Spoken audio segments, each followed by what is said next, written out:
He was a titan of industry, a man who commanded boardrooms and bent markets to his will. She was his elegant, intelligent wife, the silent architect of his empire. But in the glittering, hollow world of New York's elite, loyalty is a commodity, and respect is a luxury not everyone can afford. One fateful night, at the city's most prestigious charity gala, under the watchful eyes of the powerful and the privileged, he made a choice. To appease his new flame, a woman draped in diamonds and ambition, he raised his hand to the wife who had built him. A single, sharp slap that echoed louder than the orchestra. He thought it was the end of an argument. He had no idea it was the beginning of his end, because while he slept soundly that night, she was igniting a fire that would burn his entire world to the ground. The Starlight Charity Gala was the apex of the Manhattan social calendar, a glittering spectacle held in the grand ballroom of the Pierre Hotel. Crystal chandeliers, each the size of a small carriage, dripped light onto a sea of couture gowns and bespoke tuxedos. The air hummed with the low thrum of powerful conversations, the clinking of champagne flutes, and the soft strains of a string quartet. To the outside world, Damien and Catherine Blackwood were the evening's reigning couple. He, the CEO of Blackwood Innovations, a tech behemoth he'd built from the ground up, was a man carved from ambition and arrogance. His jaw was sharp, his eyes a cold, calculating blue, and his smile a weapon he wielded with practiced ease. Catherine, his wife of 10 years, was his perfect counterpart, or so it seemed. Graceful and poised, with intelligent hazel eyes that saw far more than they let on, she possessed a quiet strength that most people mistook for meekness. She wore an emerald silk gown that shimmered like liquid moonlight, a stark contrast to the storm brewing within her. She had been the first investor in Damien's dream, not with money, but with intellect. Her Wharton MBA and razor-sharp strategic mind had transformed his raw coding talent into a multi-billion-dollar empire. She had drafted the business plans, navigated the early-stage funding rounds, and architected the corporate structure. He was the face. She was the foundation. A foundation he had begun to treat as little more than pavement to be trod upon. The source of that disrespect was currently clinging to his arm, a vibrant slash of crimson in the muted elegance of the ballroom. Her name was Seraphina Monroe, a model-turned-influencer whose ambition was as sharp and dangerous as the stilettos on her feet. She laughed a little too loudly, her scarlet lips perpetually curved in a predatory smile. She was everything Catherine was not, ostentatious, demanding, and utterly transparent in her desires. And Damien, a man terrified of losing the status he'd fought so ruthlessly to attain, was utterly captivated by her public performance of adoration. "Darling," Seraphina purred, her fingers tracing the lapel of Damien's Tom Ford tuxedo. "Mr. Abernathy from the Times is watching us. We should give him something to write about." She tilted her head towards a corner where several high-profile investors, including the notoriously shrewd Robert Chen of Chen Capital, were in conversation. "Go on, Damien. Remind them who the king of this city is." Damien's chest puffed out. He thrived on such validation. Catherine watched, a familiar ache tightening in her chest. She saw the subtle way he preened under Seraphina's gaze, the way he subtly angled his body away from her, his own wife, as if she were a relic of a past he was eager to shed. "In a moment, my dear," Damien said, his eyes scanning the room. "First, I need to ensure everything is perfect." His gaze fell on Catherine. "Catherine, did you confirm the seating arrangement with the event planner? I specifically said I wanted to be at the same table as Senator Thompson." "Yes, Damien," Catherine replied, her voice calm and even, betraying none of her inner turmoil. "We are at table 1, with the Senator and Mrs. Thompson, as you requested. I confirmed it myself an hour ago." Serafina let out a small, condescending laugh. "Always so efficient, aren't we? Like a perfect little assistant." The barb struck its target. Catherine's jaw tightened, but she refused to give Serafina the satisfaction of a reaction. Damien, however, either missed the malice or chose to ignore it. He was too focused on his own performance. For the next hour, Catherine played her role flawlessly. She smiled. She engaged in polite conversation about art auctions and summering in the Hamptons. She deflected intrusive questions about Damien's latest, rumoured acquisition with the grace of a seasoned diplomat. All the while, she was acutely aware of Damien and Serafina, a garish duo moving through the crowd. She saw him whisper in Serafina's ear, saw the possessive hand he placed on the small of her back, a public declaration for all to see. The tension finally snapped later in the evening, near the marbled archway leading to the terrace. Catherine had been speaking with Marcus Thorne, the COO of Blackwood Innovations, and one of the few people who knew the true extent of her contributions to the company. "The quarterly projections are looking aggressive, Catherine," Marcus said, his voice low. "Damien is pushing the R&D department to its limits. I'm worried we're heading for a bubble." "I've seen the data, Marcus," she said quietly. "He's chasing headlines, not sustainable growth. I've warned him." "He doesn't listen to anyone anymore," Marcus lamented, his gaze flicking nervously towards Damien, who was approaching them with Serafina in tow. "What are you two whispering about?" Damien's voice was sharp, laced with suspicion. "Just discussing the quarterly numbers, Damien," Marcus said quickly. Serafina slid her arm around Damien's waist. "Don't let them bore you with business, darling. It's a party." She then looked directly at Catherine, her eyes glittering with malice. "You know, Catherine, you should really try to enjoy yourself. You look so tense. It adds years to your face." Catherine met her gaze, her composure unwavering. "Thank you for your concern, Serafina. But I find that worrying about the health of a $10 billion company is a more productive use of my time than worrying about a few wrinkles." The comeback was swift, precise, and it hit its mark. A flicker of fury crossed Serafina's perfectly made-up face. She turned to Damien, her lower lip trembling theatrically. "Damien, did you hear that? She's insulting me. She's always so cold, so superior." Damien's face darkened. In his mind, Catherine's sharp intellect, once his greatest asset, had become a threat. Her quiet competence felt like a judgment on his loud insecurities. Serafina's manufactured vulnerability was a balm to his fragile ego. He looked from Serafina's pouting face to Catherine's calm, unreadable expression. In front of Marcus, in front of anyone who might be watching from the periphery, he needed to assert his authority. He needed to prove who held the power. "Apologize to her, Catherine," he commanded, his voice low and menacing. Catherine's blood ran cold. "I will not. I have nothing to apologize for." I said, "Apologize." "No, Damien." It was her quiet defiance that broke him. It was the fact that she wasn't cowering. She wasn't afraid. To him it felt like the ultimate betrayal. He saw Serafina looking at him, her eyes wide, waiting.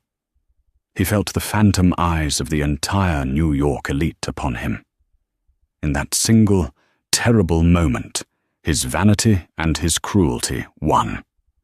He raised his hand.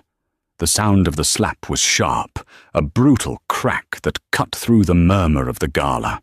Catherine's head snapped to the side, the sting blossoming on her cheek like a hot, poisonous flower. A collective gasp rippled through the immediate vicinity. Marcus Thorne froze, his face a mask of horror. For a moment, there was absolute silence, a pocket of stunned disbelief in the heart of the opulent ballroom. Catherine slowly turned her head back to face him. There were no tears in her eyes. There was only a terrifying, crystalline clarity. She looked at Damien, not as her husband, but as a stranger, an enemy. She saw the flicker of shock in his own eyes, as if his hand had acted of its own accord, quickly replaced by a stubborn, defensive glare. She looked at Serafina, who had the decency to look momentarily stunned before a flicker of triumph settled in her eyes. Without a word, Catherine turned and walked away. She didn't run. She didn't stumble. Her back was straight, her head held high. Each step was deliberate, measured, taking her away from the wreckage of her marriage, through the sea of shocked and whispering faces, and out of the grand ballroom into the cool night air. Damien watched her go, a knot of unease tightening in his stomach, but he pushed it down. He had made his point. He had asserted his dominance. He turned to a shaken Serafina and forced a smile. "Now, where were we?" he asked, his voice a little too loud, a little too brittle. He had no idea that the sound of that slap was not an ending, but the starting pistol for a war he was utterly unprepared to fight. The taxi ride from the Pierre to their Upper East Side penthouse was a blur of city lights smearing against the cold glass. Catherine sat perfectly still in the back seat, one hand resting in her lap, the other pressed against the lingering, phantom heat on her cheek. The sting had subsided, replaced by a profound and chilling numbness. It was the numbness of a limb that has been severed, the shock preceding the agony. She felt strangely disconnected from the woman in the emerald gown, the woman who had just been publicly humiliated by her own husband. That woman was a character she had played for a decade. Tonight, the performance had ended. When the taxi pulled up to the imposing limestone facade of their building, the doorman, a kind-faced man named George, rushed to open her door. "Good evening, Mrs. Blackwood. You're home early." His eyes widened slightly as he saw her face, the faint red mark just beginning to bloom on her cheekbone. To his credit, his professional mask didn't slip. "Is everything all right?" "Everything is fine, George. Thank you," she said, her voice a monotone. But as she walked across the marble lobby, she knew nothing would ever be fine again. The private elevator opened directly into their penthouse. It was a monument to Damien's success, a sprawling space of glass, chrome, and minimalist furniture, with a panoramic view of Central Park. It was cold, impersonal, and curated for magazine spreads. It had never felt like a home. Tonight, it felt like a mausoleum. She walked through the silent, cavernous rooms, her heels clicking an unnervingly loud rhythm on the polished concrete floors. She didn't cry. The time for tears felt 1,000 miles away. What she felt instead was a slow, creeping rage, cold and sharp as a shard of ice. It wasn't the wild, screaming rage of a wounded animal. It was the focused, calculating fury of a grandmaster whose opponent has just made a fatal, unforgivable blunder. The slap wasn't the cause, it was the catalyst. It was the physical manifestation of 1,000 smaller betrayals, 1,000,000 moments of being diminished, ignored, and taken for granted. It was the culmination of every time he had taken credit for her ideas, dismissed her concerns as nagging, and paraded his affairs as trophies of his masculine prowess. He hadn't just struck her, he had tried to erase her. She walked into their shared walk-in closet, a space larger than most New York apartments. On one side were Damien's meticulously organized rows of designer suits and shoes. On the other, her own collection of elegant, understated pieces. She ignored them all. She went to the back, to a locked safe, hidden behind a full-length mirror. She keyed in the code, not their anniversary, not his birthday, but the date she had finalized the patent for the core algorithm that had launched Blackwood Innovations. An algorithm she had written. Inside the safe were her personal documents, some jewelry, and a sleek, encrypted hard drive. She took only the hard drive and a single, slim folio of documents. She then walked into the master bedroom and took a small, leather-bound journal from her nightstand. It was filled with her handwriting, notes, ideas, and strategic plans for the company, many of which Damien had later presented as his own. She didn't pack a suitcase full of clothes. That was what a fleeing victim did. She was not a victim. She was a combatant preparing for battle. She took only a single, expensive-looking leather duffel bag. Into it, she placed the hard drive, the journal, the folio, her laptop, and a toiletry bag with only the essentials. The emerald gown she was wearing felt like a costume from another life. She stripped it off, letting it pool on the floor like a shed skin. She changed into a simple, severe black pantsuit, a crisp white silk blouse, and practical, low-heeled Chanel pumps. It was armor. Her phone buzzed.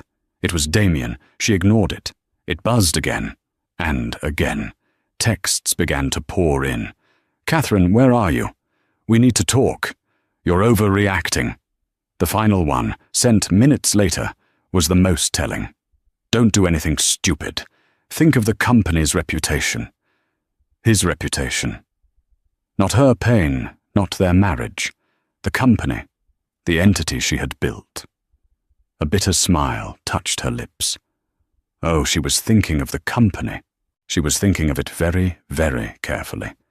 She made one phone call. Jessica Riley, a sharp, alert voice, answered on the second ring, despite the late hour. Jessica was her oldest friend, a shark of a divorce lawyer from the prestigious firm of Cromwell, Stern and Vance.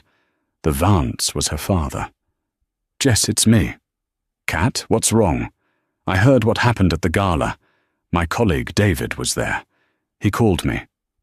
"Are you okay?" "He slapped me, Jess. In public." Catherine's voice was steady, devoid of self-pity. There was a pause, and then Jessica's voice turned to steel. "Where are you?" "At the penthouse. I'm leaving now." "Good. Don't engage with him. Don't answer his calls. Where are you going?" "I've booked a suite at the Carlyle, under my maiden name." Vance. The name felt good on her tongue. It was her own. "Okay. I'll meet you there in 40 minutes. We'll start the paperwork." "No," Catherine said firmly. "This isn't about divorce papers. Not yet. That's a skirmish. I'm planning a war." Jessica was silent for a moment, processing. She knew Catherine better than anyone. She knew her friend's calm exterior hid a formidable intellect and an iron will. "Okay," she said slowly. "What's the first move?" "I'm going to need you to look over a non-disclosure agreement. A very, very restrictive one. And I need to get in touch with an old acquaintance. I need you to find the best way to arrange a meeting for tomorrow morning. An urgent one." She took a deep breath. "The name is Alexander Sterling, of Sterling Capital." Jessica let out a low whistle. Alexander Sterling was a legend on Wall Street, a so-called vulture capitalist to his enemies, a visionary investor to his allies. His firm was known for aggressive, often hostile, takeovers of undervalued or poorly managed tech companies. They were also Blackwood Innovations' most feared competitor. "Sterling," Jessica said, her voice a mix of shock and admiration. "Kat, what are you planning?" "Damien thinks the company is his greatest strength," Catherine said, walking towards the elevator, her duffel bag in hand. "He's about to find out that it's his greatest vulnerability. And I know where all the cracks are. After all, I'm the one who papered over them." She ended the call, stepped into the elevator, and descended from the glass tower for the last time. As the door slid shut, she caught her reflection in the polished steel. The woman staring back at her was not the broken wife of Damien Blackwood. It was Catherine Vance, and she was ready to reclaim everything he had taken from her, and more. The shattering was over. The reconstruction was about to begin. The Carlisle Hotel, with its old-world elegance and discreet service, was a world away from the cold modernity of Damien's penthouse. It was a fortress of quiet luxury, the perfect staging ground for what was to come. Catherine's suite, registered under the name Vance, was opulent but comforting, with heavy silk curtains and classic furniture that seemed to absorb the sounds and chaos of the city outside. She didn't sleep. Fueled by adrenaline and 2 decades of suppressed ambition, she worked through the night. Her laptop was open, the encrypted hard drive connected. On the screen were the unvarnished truths of Blackwood Innovations, not the polished PR-spun versions presented to shareholders, but the raw data, suppressed R&D failures, over-leveraged acquisitions, and most damningly, a series of creative accounting practices Damien had insisted upon to inflate their quarterly earnings. Catherine had argued against them, warning that they were a house of cards. Now she was grateful for his arrogance. He had handed her the very wind she needed to blow it all down. Beside the laptop lay her leather-bound journal. She methodically cross-referenced her handwritten notes, strategic plans, market analysis, software architecture ideas, with the company's official development roadmaps. The evidence was irrefutable. Dozens of key innovations, patents and strategic partnerships that Damien had publicly claimed as his own vision had originated in detail from her private notes. She had been the ghost in his machine, the architect of his throne.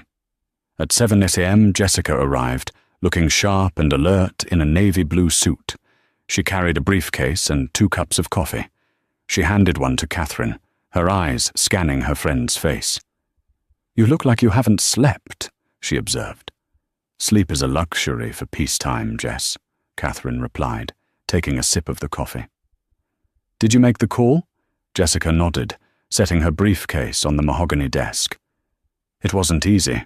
Alexander Sterling's schedule is locked down tighter than Fort Knox, but the name Vance, coupled with urgent, time-sensitive intelligence on Blackwood Innovations, got his attention. He's cleared his calendar. We have a meeting at his office, 10 a.m. sharp."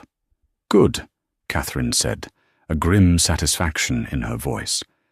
"That gives us time to prepare the presentation." "Kat, are you sure about this?" Jessica asked, her professional caution warring with her personal loyalty. "Going to Sterling. It's like handing a starving wolf the keys to the henhouse. Once you let him in, you can't control what he does." "I'm not looking for control, Jess. I'm looking for a wrecking ball," Catherine stated coldly. "Damien respects only one thing: power, financial power. I'm going to bring a power to his door, so overwhelming that he'll have no choice but to bow. Alexander Sterling is not a partner. He is a weapon." She turned the laptop screen towards Jessica. For the next 2 hours, Catherine walked her friend through the vulnerabilities of Blackwood Innovations. She spoke with a passion and authority Jessica hadn't seen in years. This was the Catherine from Wharton, the brilliant strategist who could dissect a balance sheet like a surgeon. She explained how Damien's aggressive push into volatile markets had left the company dangerously exposed, how the inflated profit margins were hiding a growing debt crisis, and how their most recent flagship product, the Prometheus AI, was built on a flawed and unstable code base, a shortcut Damien had demanded against her explicit advice. "He's running a multi-billion-dollar company like a gambler on a hot streak," Catherine concluded, her voice steely. "But the streak is about to end, and I have the data to prove it." At 9:30 a.m. they left the Carlisle. Catherine wore the same black power suit. Her hair was pulled back in a severe, elegant chignon. The faint bruise on her cheek was visible, unconcealed by makeup. It was not a mark of shame. It was a testament, a piece of evidence. Sterling Capital was located in a sleek, imposing skyscraper in the heart of the financial district, a steel and glass needle aimed at the heavens. The lobby was a cathedral of wealth, all polished granite and hushed reverence. They were escorted to the top floor, to Alexander Sterling's private office. The man himself was waiting. Alexander Sterling was in his late 40s, with silvering temples and eyes the color of a stormy sea. He was the antithesis of Damien. Where Damien was loud, Sterling was quiet. Where Damien wore his wealth like a costume, Sterling wore his bespoke suit with an air of complete, unstudied indifference. He radiated a calm, predatory confidence that was far more intimidating than Damien's bluster. He did not smile as they entered. He simply watched, his sharp gaze missing nothing. "Miss Vance," he said, his voice a low baritone. He gestured to the chairs opposite his vast, uncluttered desk. "Your lawyer's message was intriguing." His eyes flickered for a fraction of a second to the mark on her cheek, but his expression remained impassive. Catherine met his gaze without flinching. "Mr. Sterling, thank you for seeing us on such short notice. I believe I have information that will be of significant value to you and your firm." She didn't wait for permission. She placed her laptop on the desk, opened it, and began. She didn't speak of her marriage, of the gala, of the slap. She spoke the language he understood, numbers, data, and strategy. She laid bare the weaknesses of Blackwood Innovations with clinical precision. She presented the inflated earnings reports next to the real, grim figures from her hard drive. She detailed the structural flaws in the Prometheus AI, predicting a catastrophic failure within the next 6 months that would trigger a massive stock devaluation. Finally, she brought up her masterstroke. Damien is currently in final negotiations to acquire a smaller AI firm, Cygnus AI, for $2 billion, she explained, displaying the confidential deal memo she had downloaded. He sees it as a vanity project, but my analysis shows that Cygnus AI's patent portfolio, when combined with Blackwood's existing infrastructure, doesn't create synergy. It creates a redundancy that will cost $500 million in restructuring alone. He is paying a premium for a company whose core technology will be obsolete within 18 months. He is hemorrhaging capital for ego.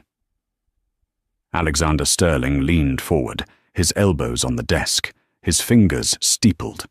He had not interrupted her once. He had simply listened, his sharp eyes following every chart, every projection. The silence in the room was absolute. "This is comprehensive," he said finally, the single word carrying more weight than a dozen compliments. "You're suggesting Blackwood is a house of cards." "I'm stating it as a fact," Catherine corrected him gently. "And I'm offering you the opportunity to be the one holding the fan when it comes time to blow." Sterling leaned back in his chair, his gaze analytical, searching. "Why come to me? You're his wife. A messy divorce. You could take him for half. Why burn the whole kingdom down?" For the first time, Catherine allowed a flicker of personal history to enter her voice.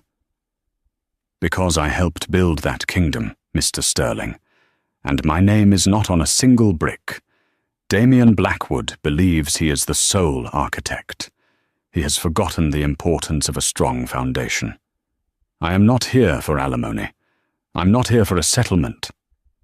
She paused, letting her words hang in the air before delivering the final, devastating blow.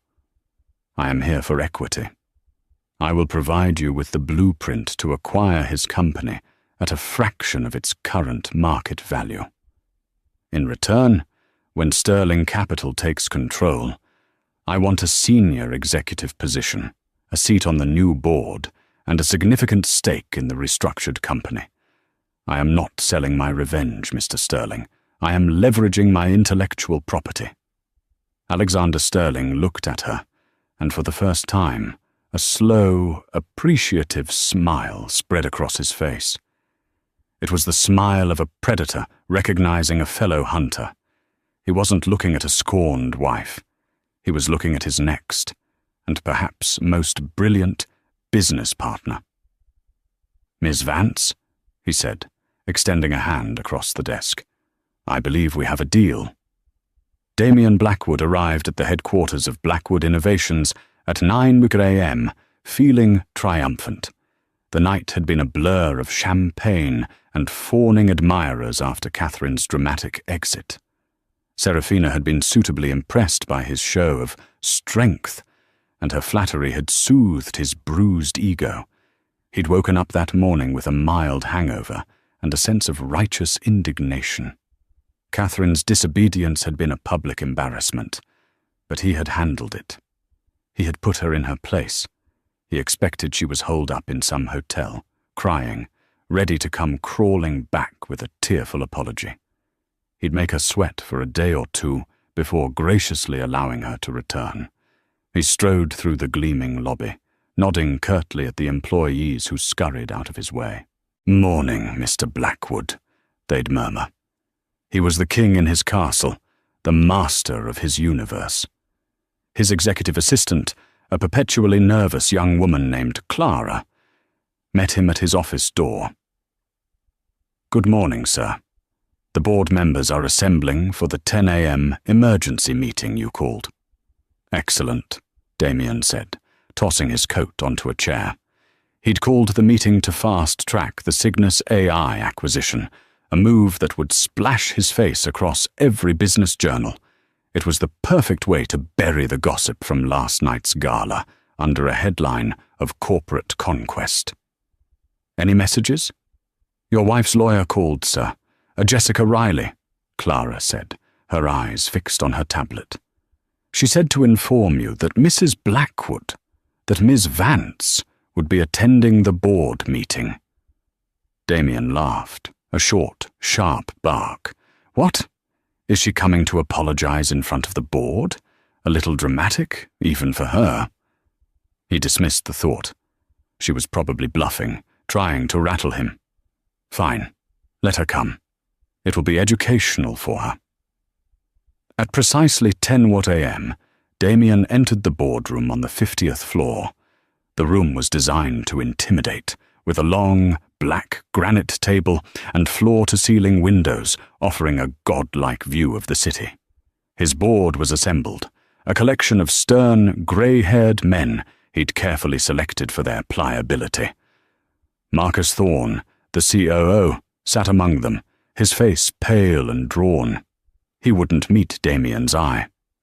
"Good morning, gentlemen," Damien began, taking his seat at the head of the table. "I've called you here today to finalize our acquisition of—" The boardroom doors swung open. Damien stopped mid-sentence, an annoyed frown forming on his face. And then he saw her. Catherine stood in the doorway. She was not the woman he had slapped last night. This was a different person entirely. Dressed in her severe black suit, her face composed and resolute, she radiated an aura of unshakable power. The bruise on her cheek was a stark, silent accusation. But she was not alone. Behind her stood Alexander Sterling. A wave of confusion and alarm rippled through the boardroom. Alexander Sterling was their rival, their boogeyman, the shark that circled their waters. His presence here was inexplicable, a violation of the natural order. "Catherine?" Damien stammered, his bravado vanishing in a puff of smoke. "What is this? What is he doing here?" "Good morning, Damien."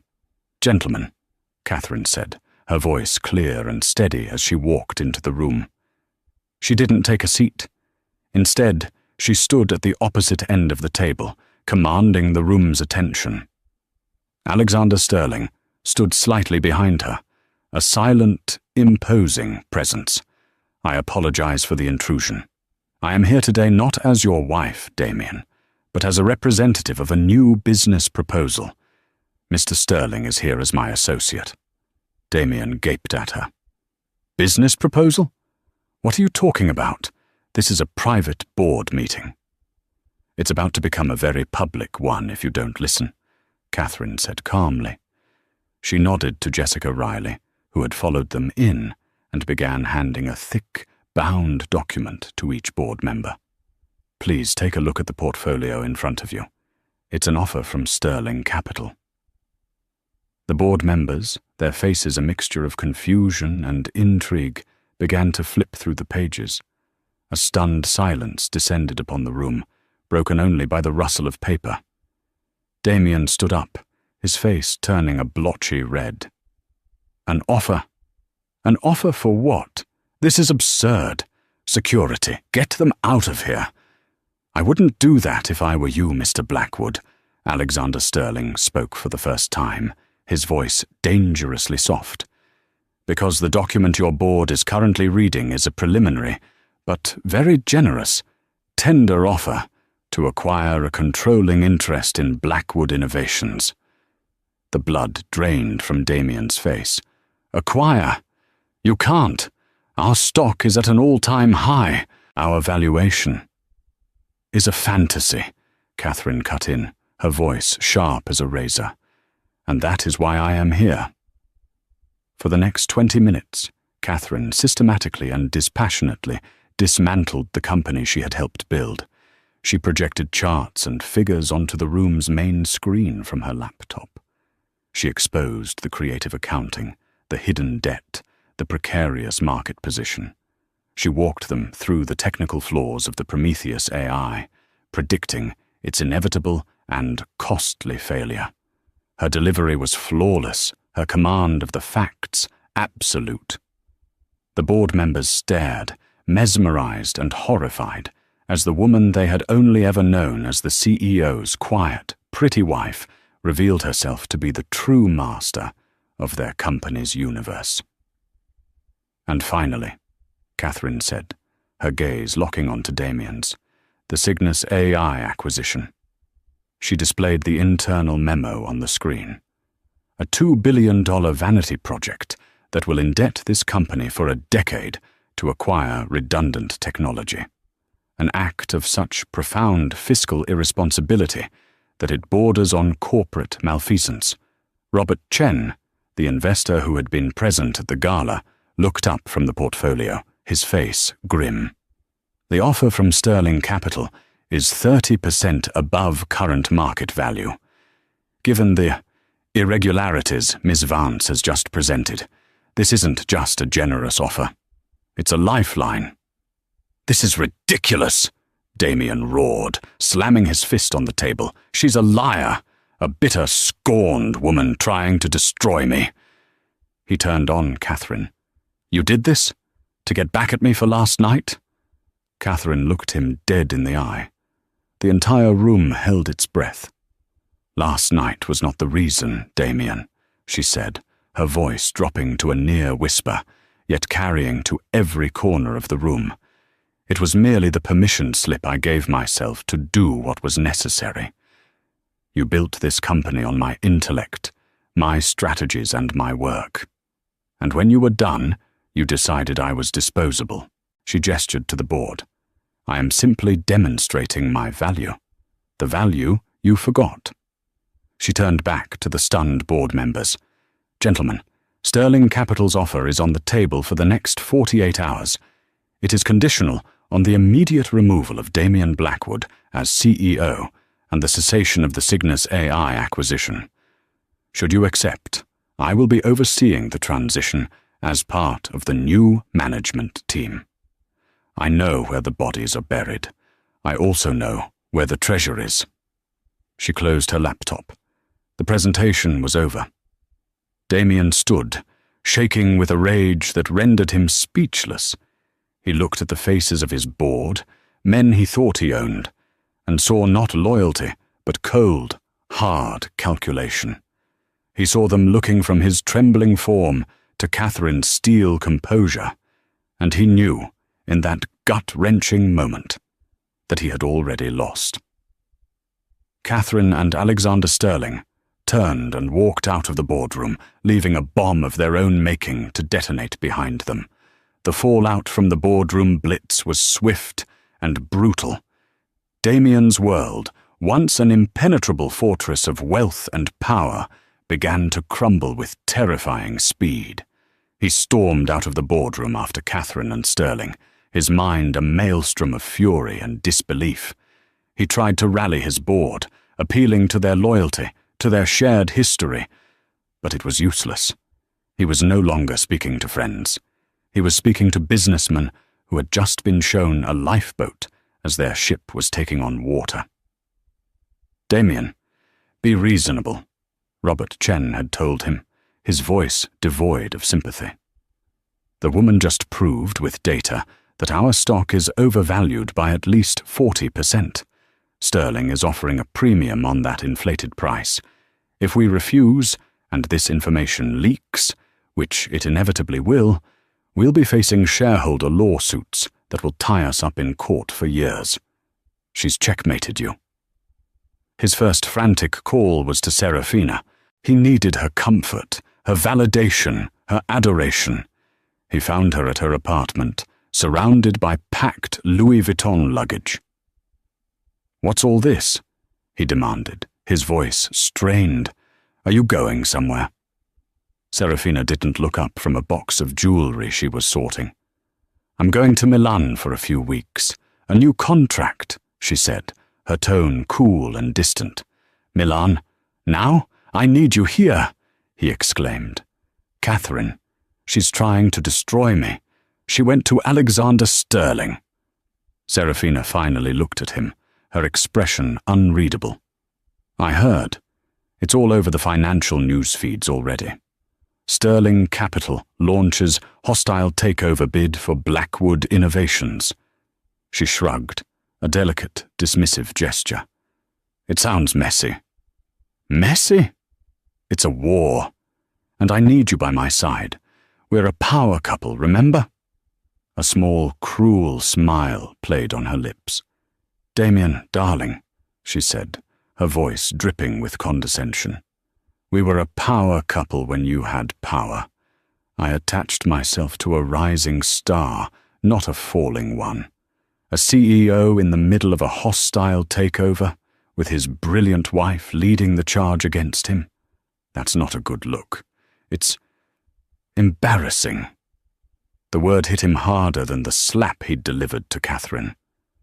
Embarrassing. That's what he was to her now.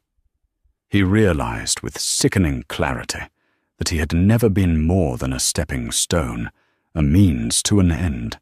Her affection had been a transaction, and his value had just plummeted. "So that's it? You're just leaving?" he asked, his voice cracking. "Don't be so dramatic," she said, snapping the jewelry box shut. "Think of it as a strategic retreat. Call me when you've sorted out all of this." She brushed past him, her expensive perfume a final, cloying insult. He knew she would never answer his call. The rat was leaving the sinking ship. His next blow came from within his own company. He tried to lock down the company's servers, to hide the evidence Catherine had presented, but it was too late. He received a call from Marcus Thorne. "Marcus, I need you to initiate a digital lockdown. Erase the R&D logs from the last 6 months. Shred the quarterly variance reports." "I can't do that, Damien." Marcus's voice was firm, laced with a new kind of confidence. "What do you mean you can't? I'm still the CEO of this company. You work for me." "No, Damien, I work for the company, for the shareholders. And right now, the best thing for this company is a smooth transition of power," Marcus said. There was a pause. "I've already provided Ms. Vance and Mr. Sterling's legal team with the supplementary data they requested. The server logs, the internal emails, all of it. It corroborates her entire presentation." The betrayal was so profound, so absolute, that Damien couldn't even speak. Marcus, his loyal COO, The man he'd promoted and trusted for years had turned on him. "Why, Marcus?" he finally whispered. "Because she was right," Marcus said simply. "About everything. About the flawed code, about the Cygnus deal, about you. You stopped listening a long time ago, Damien. You were going to run this company into the ground out of sheer ego. Catherine, Ms. Vance, she's saving it, and all of our jobs along with it. I'm sorry, but my loyalty is to the house she built, not to the man who was trying to burn it down." The final nail in his coffin was the media. The story was too juicy to ignore. Billionaire CEO's wife teams with rival to seize control of empire, screamed the headlines. They painted Catherine as a wronged genius, a strategic mastermind reclaiming her legacy. They dug into her past, her academic achievements at Wharton, her early, uncredited role in the company's founding. She became a feminist icon overnight. Damien, in contrast, was portrayed as a fool and a brutish tyrant, the man who slapped his wife and lost his empire in the same week. The photo of Catherine leaving the gala, her face resolute, was plastered everywhere. The faint bruise was a symbol of his downfall. He holed up in his penthouse, the glass walls that had once felt like a symbol of his dominance, now feeling like a cage. He watched the stock ticker for Blackwood Innovations. The board, facing overwhelming pressure, had publicly announced they were entering into negotiations with Sterling Capital. The stock price, after a brief, panicked dip, had soared on the news of the acquisition and the promise of new, competent leadership. He was undone, utterly and completely. He had underestimated the woman who stood beside him for 10 years. He had mistaken her silence for submission, her grace for weakness. He had thought she was an accessory, a beautiful object to be displayed and, when necessary, disciplined. He never realized she was the queen, and he had just been a pawn in her long, patient game. The unraveling was complete. All that was left was the final, crushing silence of defeat. The 48 hours that followed the boardroom meeting were a whirlwind of legal maneuvering and high-stakes negotiations, but the outcome was never in doubt. With Marcus Thorne's cooperation and the irrefutable data Catherine had provided, the board of Blackwood Innovations had no choice. They voted unanimously to accept Sterling Capital's offer. Damien Blackwood was officially and ignominiously terminated as CEO, forced to sell his shares as part of the deal. He was given a severance package dictated by the ironclad prenuptial agreement Catherine had insisted upon years ago, an agreement he had laughed at the time. It protected all premarital assets and intellectual property. As she was the source of nearly all the company's foundational IP, he was left with a fraction of the fortune he once commanded. He was still a rich man, but he was no longer a king. He was just another wealthy, forgotten casualty of Wall Street. The day the deal was finalized, Catherine walked back into the headquarters of the company she had built, not as the CEO's wife, but as the new chief strategy officer and a member of the board of directors for the newly formed entity, Sterling Blackwood. The atmosphere was electric. Employees who had once averted their eyes from her now looked at her with a mixture of awe and respect. She was no longer a phantom in the hallways. She was the acknowledged power. Her first act was to call a company-wide town hall meeting. Standing on a stage in the building's atrium, she looked out at the hundreds of faces staring up at her. She didn't gloat. She didn't mention Damien's name. She spoke of the future. For too long, this company has chased short-term gains and fleeting headlines, she began, her voice resonating with a newfound authority. We have prioritized image over innovation, ego over excellence. That era is over. Starting today, we are returning to the principles that once made us great: sustainable growth, fearless research, and a commitment to building technology that lasts. She laid out her vision, a clear, concise, and brilliant roadmap for the company's next 5 years. She announced the immediate cancellation of the disastrous Cygnus AI acquisition, redirecting the funds into internal R&D and promoting several talented engineers whom Damien had overlooked. She answered questions from the floor with a depth of knowledge and a clarity of purpose that left no one in doubt as to who was now in charge. Marcus Thorne, who she had promoted to president and COO, stood by her side, a look of profound respect on his face. Later that day, she met with Alexander Sterling in her new office, the very office Damien had once occupied. It was already being transformed. The cold, minimalist furniture was being replaced with warmer, more functional pieces. The ostentatious modern art was gone, replaced with whiteboards covered in strategic diagrams. "A good first day, Miss Vance," Alexander said, leaning against the doorframe, a cup of coffee in his hand. "Please call me Catherine," she replied, looking up from a budget report. "Catherine," he acknowledged with a small smile. "The markets have responded well. The analysts are calling this the most elegant corporate takeover in a decade." "It wasn't about elegance," she said, her expression serious. "It was about correction, restoring balance." "Perhaps," he conceded, "but you can't deny there's a certain poetry to it." He looked at her, his usual predatory gaze softened by something else. Admiration. "I've acquired dozens of companies in my career. It's usually a bloody, messy affair. But with you, it was like watching a surgeon at work. You didn't use a cudgel, you used a scalpel."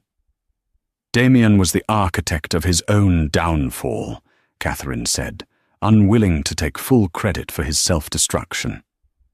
"I simply pointed out the structural flaws to the demolition team."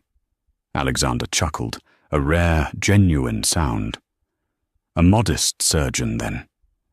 I have a feeling this is going to be a very profitable partnership, Catherine." Their relationship remained strictly professional, yet a powerful current of mutual respect flowed between them. He valued her intellect, her foresight, her unwavering composure. She valued his decisiveness, his vast resources, and the fact that he never once underestimated her. He didn't see a woman.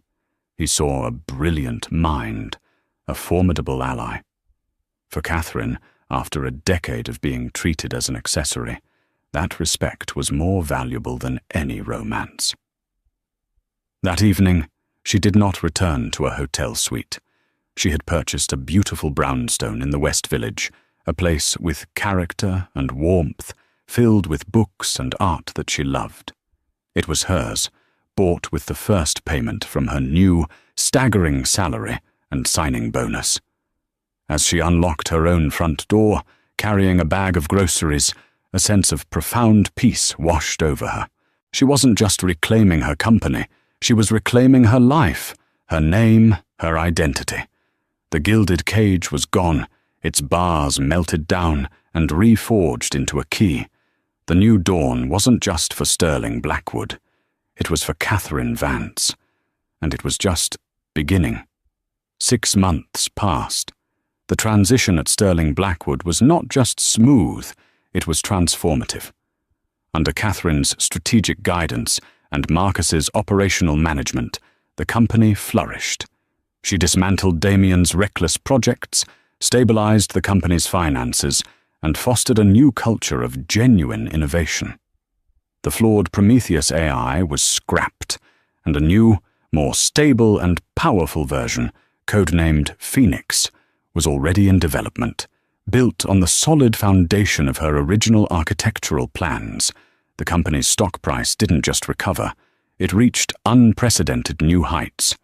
Catherine Vance became a legend in the business world.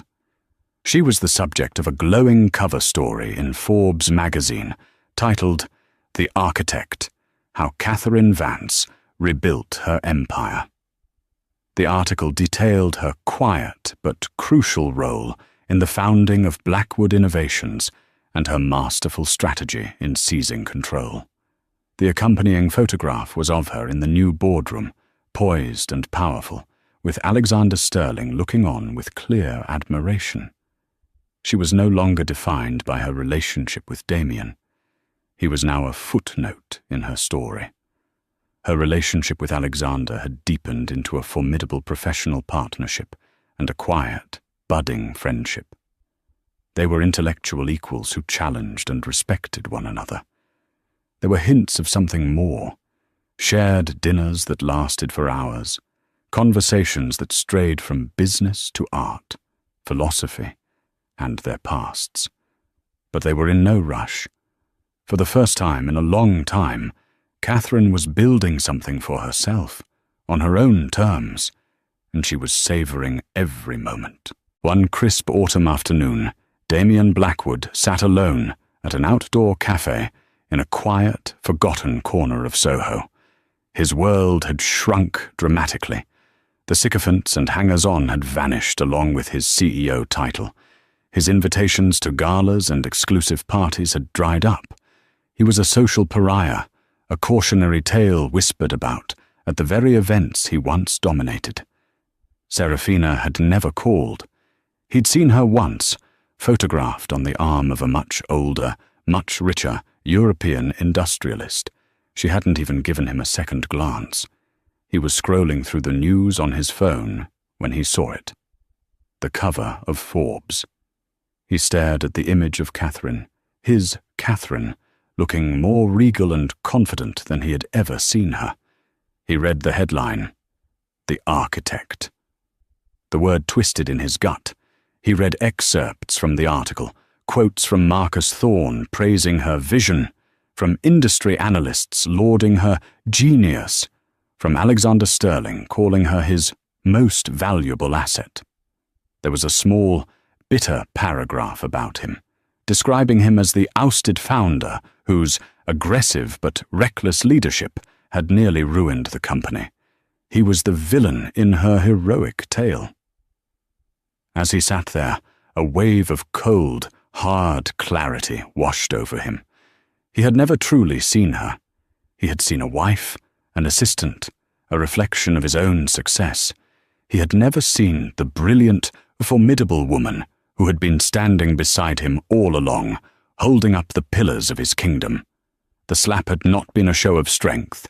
It had been an act of catastrophic weakness, the desperate lashing out of an insecure man terrified of the power his wife quietly wielded. He looked up from his phone just as a black town car pulled up to the curb across the street. The rear door opened and Catherine stepped out, followed by Alexander Sterling. They were laughing about something, their heads close together. They were heading into a renowned art gallery. She looked radiant, energized, free. She didn't see him. He was invisible to her now, a ghost from a past life she had shed completely. He watched as Alexander held the gallery door open for her, the gesture one of casual, genuine respect. As she passed through the doorway, she turned and gave him a smile, not the practiced, polite smile she had worn for a decade as Mrs. Blackwood, but a real, brilliant smile that lit up her entire face. Damien felt a profound, aching emptiness that had nothing to do with money or status. It was the realization of what he had truly lost. He hadn't just lost a company. He had thrown away the one person who had seen greatness in him and had dedicated her own genius to making it a reality. He had shattered the most valuable thing he ever had, not with a single slap, but with 1,000 cuts of ego and neglect. He was left with his diminished fortune and his cavernous, empty penthouse. She had the company, the respect of her peers, and a future she was building for herself. The final reckoning was not a dramatic confrontation or a shouted argument. It was this, a quiet, undeniable truth settling upon him in a lonely cafe.